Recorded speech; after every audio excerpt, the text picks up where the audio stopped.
Hi everybody, how's it going? Welcome back to Space Quest 5, the Next Mutation. We are in this, I think it's the Genetix Lab, and we've just managed to get some liquid nitrogen tanks from in here, which I hope are going to help us out with the pucoid situation. I guess from what the log said here, sub-zero temperatures can be used as like a weapon or a defense system against them.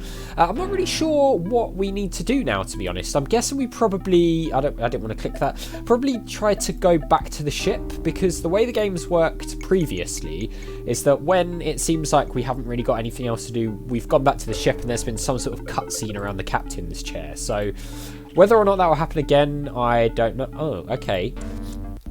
We can't actually beam out from in here, so we're going to have to head outside. I mean, I guess it makes sense that this is like a secure facility, right?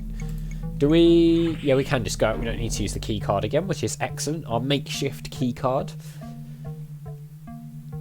So let's head outside and then we'll beam back unless Cliffy's got anything to say. What did you find, Captain? I've discovered that the pucoids have a critical weakness. They can't stand the cold. Extremely low temperature temporarily halts the molecular action of the primordial soup that causes the mutations. Does it reverse the process? I'm afraid not, but at least it's better than nothing. Did you find anything else? I found a couple canisters of liquid nitrogen. Great, give them here. Maybe I can rig something up to use against the pucoid critters. Oh, nice. I sure hope so, Cliffy. Well, Captain, I think we've done all we can here for now. Let's head back to the ship. Yeah, alright, fine. Yeah, so actually, the game's quite good at keeping you relatively on track, I've noticed, compared to the previous Space Quest games. It sort of guides you like there, where Cliffy will say, let's go back to the ship. You can hang around, but it prompts you, which is quite nice. Okay, so I guess he's probably going to do that, and we go back to the captain's chair. Bee's in the cryopod, but she's not frozen anymore, so I guess she's just recovering. Alright, should we save just in case something weird happens? Probably should, shouldn't we? We'll just call it... I beamed back, I guess. I feel like we've named things that lots of times, actually, during this playthrough, but... Also, I don't think we're anywhere near the end, are we, looking at the score? This is a lot longer than the other Space Quest games.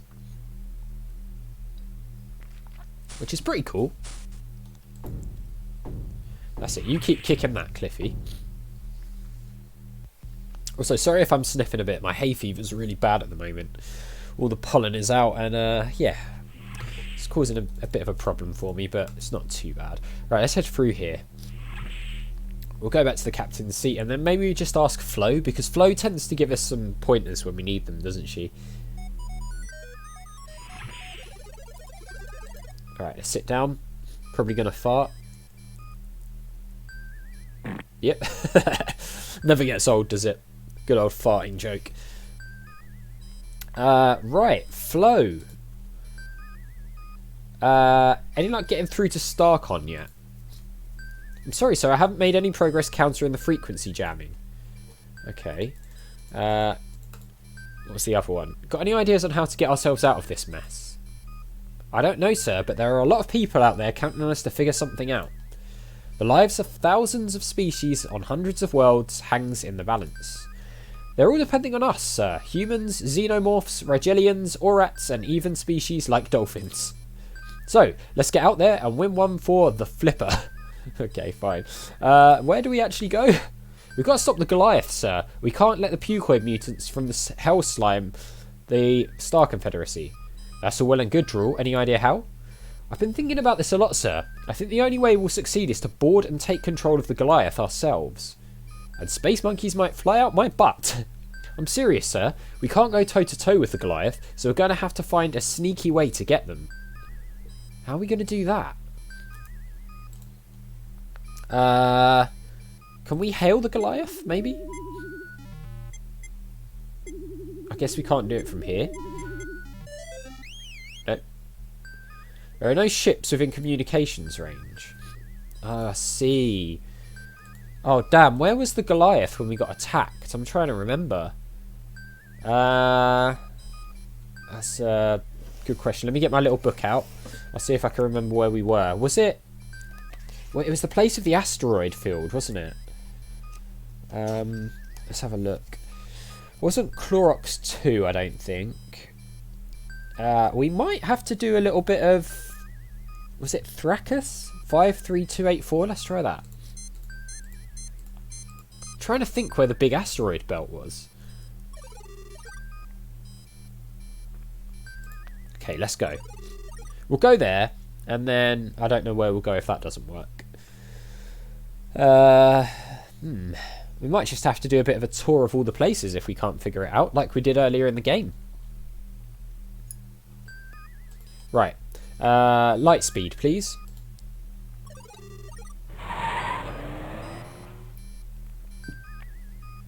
I do think, like I've said it a lot of times in this playthrough, I do think this is a really cool mechanic, actually.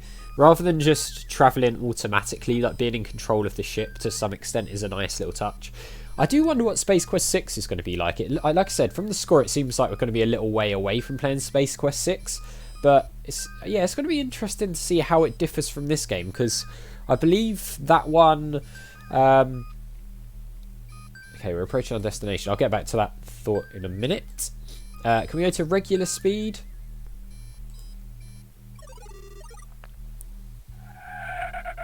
Yeah, I think Space Quest 6 Scott Murphy was involved in. I don't know if he did the whole game, from what I've been told. But yeah, this was the place, wasn't it, with the asteroid belt. Can you go into standard orbit, please?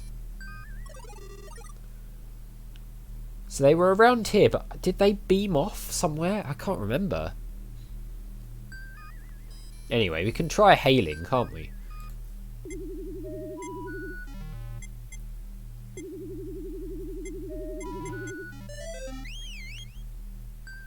Unable to comply. All interplanetary communications are being jammed. Can we hail Starcon? Or is it still jammed as well?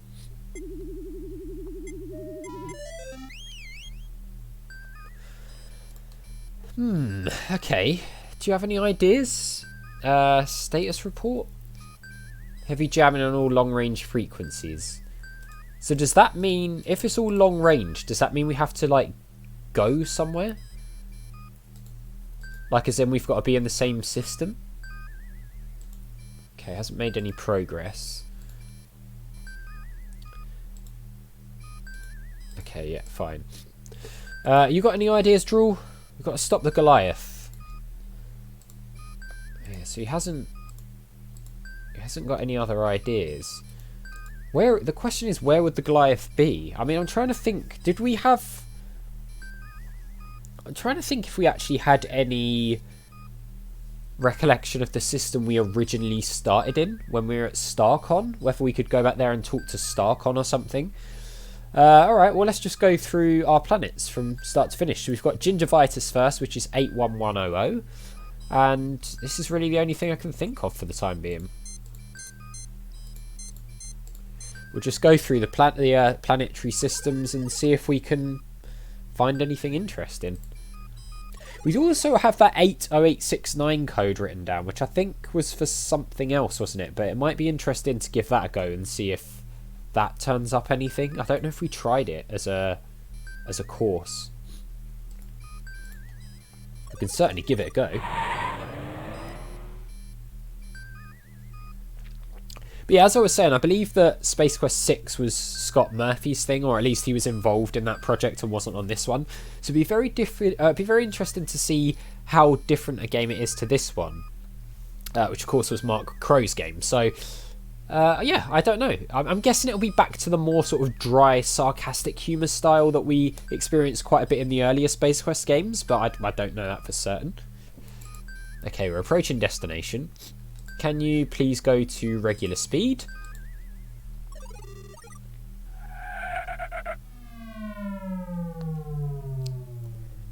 Maybe I missed something that told us where we were supposed to go, but I can't think. Sensors have detected the presence of the Goliath in the area. Oh, there we go. That was lucky, wasn't it? The first one on the list. My calculations indicate the Goliath will be in visual range in approximately 10 seconds. So how are we going to do this stealthily then? Can we raise the shields? Shields are already up. Okay. Can we go into standard orbit? cannot go into orbit right now, sir. Can we save? And we'll save over beamed back. Alright, well that was very convenient actually, because we could have gone through all the planetary systems, but the first one on the list is where the Goliath apparently is, or is going to be. So, we'll save. So approximately 10 seconds. Can we, like, power up weapons or something? Doesn't look like it. We don't want to lower the shields. Let's just see what happens, I guess. Are they... This is a very long 10 seconds, it's got to be said. Do you have to go to, like, regular speed? Oh, we do have weapons. Fire, we can click... She's spotted us, sir. Her weapons are locked and preparing to fire. Been nice knowing you.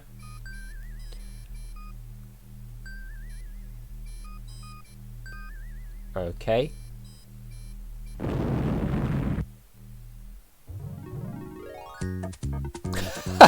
Duh, you died because you were dumb. Lovely. Oh, right. So, it can't see us then. So, in that case, do we need our cloaking device? Can we use this? Hang on. Because we we know that we've got a cloaking device, right? Not that one. Because Cliffy installed a cloaking device, didn't he? Can you put the shield, cloak the ship? There we go. Alright, we're cloaked now. Anything else, Captain? Decloak, more power. No, forget it for now. Are they going to know we're here? Hey, Captain, get your tail down here to the lab. I've got something you might want to look at. Alright, nice. So they don't know we're here. Excellent. So, we've got to go to Cliffy then. He's got something he wants to show us.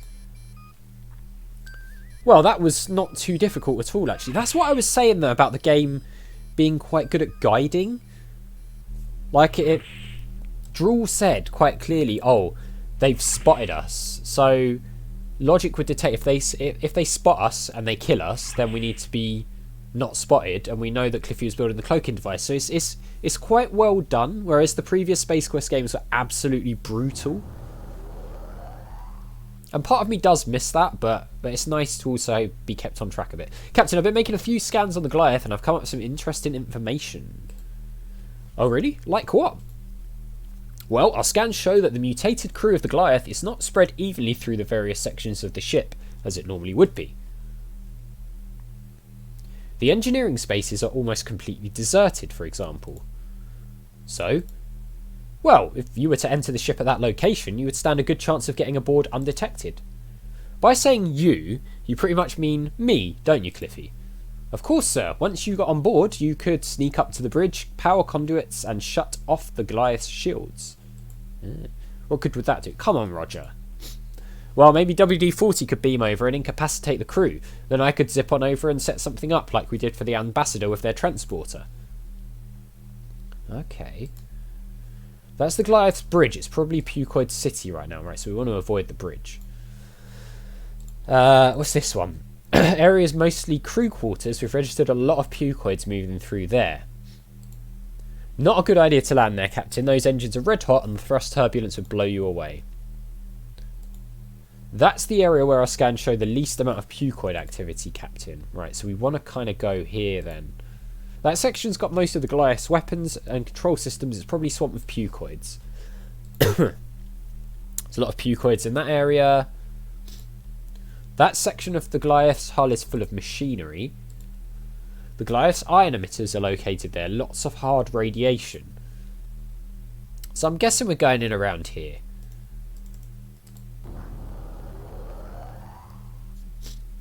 So, do we just ask him, or you don't think my hair is starting to go, do you? All right, well, do we beam across then, or let's save? Maybe we do beam across. I don't know if this is like a point of no return though. That's the only thing. So I'm going to save and call it Goliath, I guess. and then we'll beam across and we will try to see what we've got to do there. Maybe. So he said about taking down the shields, so I guess that's goal number 1 really. But I'll tell you what guys, we're out of time, so we'll leave it there for this one and do that in the next one. So as always, thank you very much for watching. A big thank you to my patrons Arcades Games, Wayne, Nate, Terminally Nerdy, Paul from the Phantom Fellows, Lyle and Barry Aldridge for all the support. I really do appreciate it. If you enjoyed the video, hit that like button, make sure you subscribe if you're new, and I'll see you all next time.